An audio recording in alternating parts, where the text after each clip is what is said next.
کوئی کشتی یا کوئی آدمی نظر نہیں آتا، وہ اکیلے ہی ہوتا ہے۔ کوئی پرندے ہوتے ہیں سمندری جو ہوا میں پرواز کر رہے ہوتے ہیں۔ بطخوں کا گروپ اوپر سے گزرتا ہے اور اسے احساس ہوتا ہے کہ آدمی کا سمندر پر تنہا رہنا ناممکن ہے۔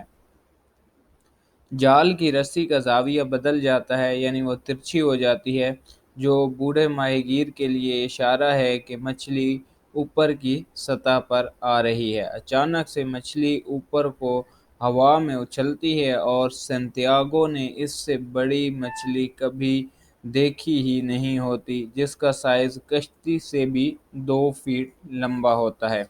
یعنی سنتیاگو جب مچھلی کو دیکھتا ہے کہ جب وہ ہوا میں چھلانگ لگاتی ہے تو سنتیاگو نے اس سے بڑی مچھلی کبھی نہیں دیکھی ہوتی۔ اس بات سے آپ اندازہ لگا سکتے ہیں کہ وہ اس کا پختہ ارادہ شکار کا، اور دوسرا یہ کہ اپنے شکار کو ہاتھ سے جانے نہ دینے کی جو اس کی فرم جو ہے بلیو ہے، یا آپ اس کو کہہ لیں کہ پختہ ارادہ ہے کہ نہیں میں نے شکار کرنا ہے، وہ یہاں نظر آتا ہے کہ کشتی سے بھی زیادہ سائز کی بڑے سائز کی مچھلی کے ساتھ وہ مقابلہ کر رہا ہے پچھلے 2 دن سے۔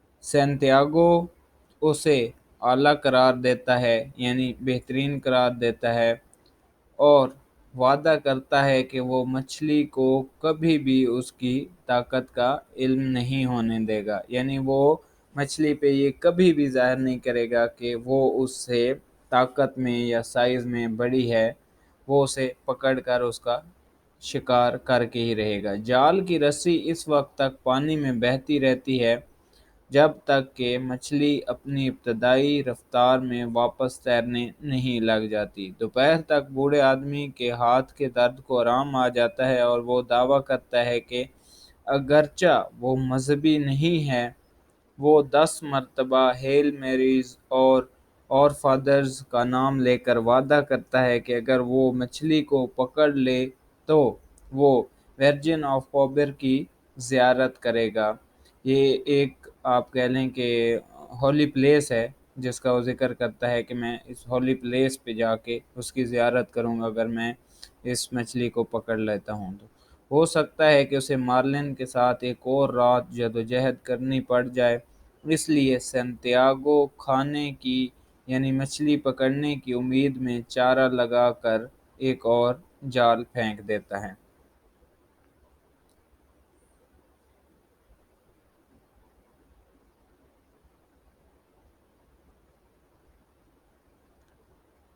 مارلن کے ساتھ سنتیاگو کی جدوجہد کا دوسرا دن شروع ہوتا ہے۔ بوڑھا آدمی متبادل باری باری سوالات کرتا ہے اور کسی بہت ہی اچھے مخالف کی موت کا جواب تلاش کرتا ہے یا جواب مانگتا ہے، یعنی وہ خود سے باتیں کر رہا ہے اور جو اس کا مخالف ہے یعنی مارلن ہے اس کی موت کا جواز تلاش کرتا ہے کہ کیسے اس کو مارا جائے اور اس کو اپنے ساتھ لے کے جایا جا سکے۔ جیسے ہی شام قریب آتی ہے سنتیاگو کے خیالات بیس بال کی طرف مڑ جاتے ہیں۔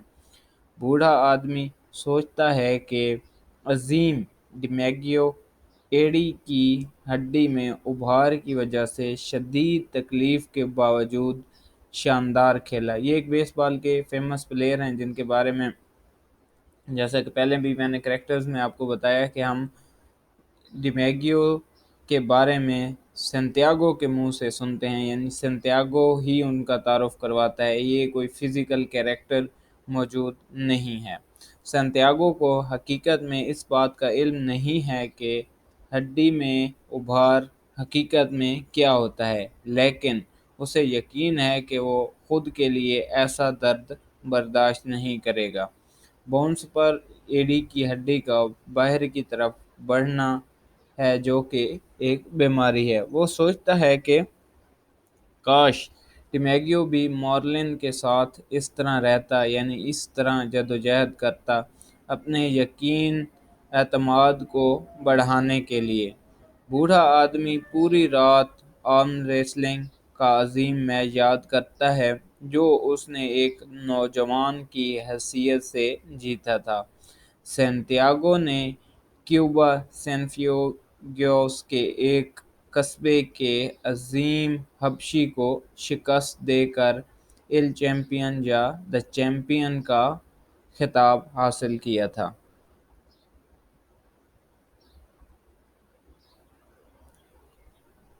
رات ہونے سے پہلے ڈولفن سینتیاگو کا گرایا ہوا چارہ کھاتی ہے۔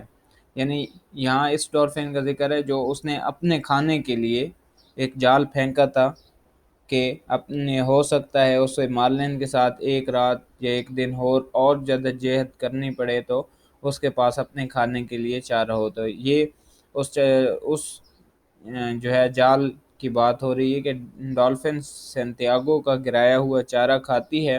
بوڑھا آدمی اسے ایک ہاتھ سے روکتا ہے اور اسے بری طرح سے کسی چیز کے ساتھ مار دیتا ہے۔ وہ اگلے دن کے لیے گوشت کی بچت کرتا ہے، اگرچہ سینتیاگو مارلن پر فخر کرتا ہے کہ وہ ان کو آنے والی لڑائی کے لیے اس کو یعنی مارلن کو تیار محسوس کر رہا ہے۔ یعنی کہ ابھی جو نیکسٹ سیشن ہونا ہے، جیسے کہ پہلے مارلن اپنے آپ کو آزاد کروانے کی کوشش کرتی تھی، تو اسی کے بارے میں سنتیاگو کہتا ہے کہ مارلن ابھی اپنے آپ کو تیار کر چکی ہے کہ پھر مجھ سے مقابلہ کیا جائے، لیکن وہ واقعی درد کی وجہ سے بے ہوشی کی کیفیت میں مبتلا ہوتا ہے۔ ستارے نکل آئے ہیں۔ سنتیاگو ستاروں کو اپنا دوست سمجھتا ہے جیسا کہ وہ عظیم مارلن کو سمجھتا ہے۔ وہ اپنے آپ کو خوش قسمت سمجھتا ہے کہ اس کی زندگی میں شکار کرتے ہوئے اس کے ساتھ ستاروں یا چاند کی طرح کی کوئی بھی عمدہ چیز شامل نہیں ہے۔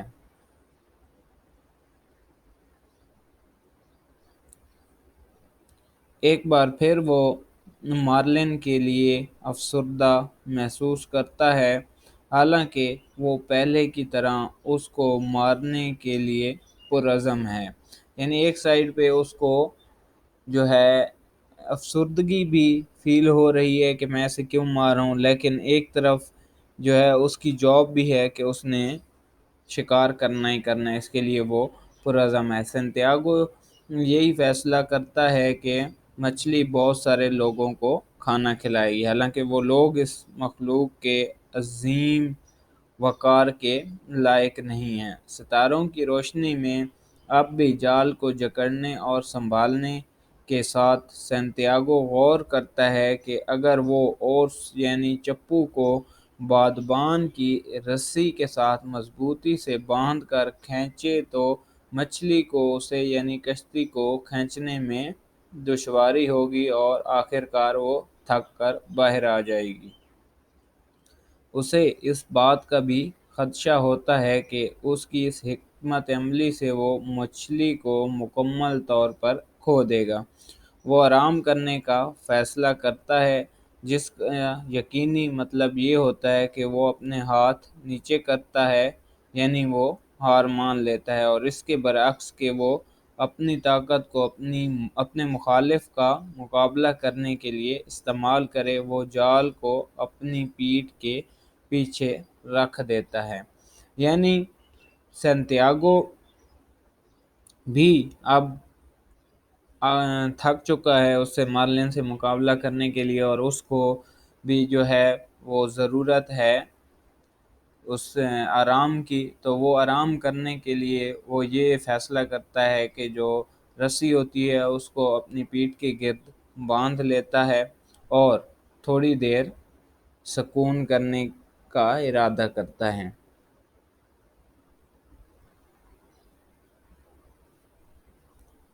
2 گھنٹے تک آرام کرنے کے بعد سنتیاگو نیند نہ آنے پر خود کو کوستا ہے اور وہ خوفزدہ ہوتا ہے کہ اگر اس کا دماغ غیر واضح ہو گیا تو وہ اس کا کیا نتیجہ بھگتے گا۔ یعنی کہ اگر وہ سو جاتا ہے تو اس کو سکون ملے گا، فریش ہو جائے گا، لیکن اگر اس کو نیند نہیں آئے گی تو اس کا جو ہے دماغ وہ ان کلیئر ہو جائے گا، یعنی کام اس طریقے سے نہیں کرے گا جس طرح وہ سکون کے بعد کرے گا۔ تو اس کا کیا نتیجہ ہوگا، یعنی وہ اپنے شکار سے بھی ہاتھ دھو سکتا ہے۔ وہ ڈالفن کو ذبح کرتا ہے اور جو اس نے پہلے پکڑی تھی، اور اس کے پیٹ میں اسے 2 اڑنے والی مچھلیاں، اڑان مچھلیاں ملتی ہیں، یعنی یہ مچھلیاں اس نے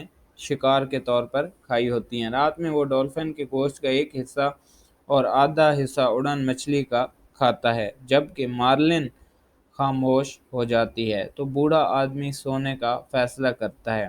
اس کے متعدد خواب ہیں، جو کہ ایک سیاہی مائل اور زرد رنگ کی مچھلی ہے۔ اس کا ایک گروہ چھلانگیں لگاتا ہوا واپس سمندر میں چلا جاتا ہے۔ طوفان کے دوران وہ اپنی جھونپڑی میں واپس آتا ہے اور وہ ایک بار پھر افریقہ کے ساحل سمندروں پر شیروں کا خواب دیکھتا ہے، یعنی یہ ساری چیزیں جو ہے وہ ایک خواب میں دیکھ رہا ہوتا ہے کہ اس کو ایک خواب نظر آتا ہے کہ اس کے خواب میں ایک گروہ مچھلیوں کا چھلانگیں لگاتا آتا ہے اور واپس سمندر میں چلا جاتا ہے، اور طوفان بھی وہ اس کو دکھائی دیتا ہے اپنے خواب میں، اور پھر وہ افریقہ کے ساحل سمندر پر شیروں کا خواب بھی دیکھتا ہے۔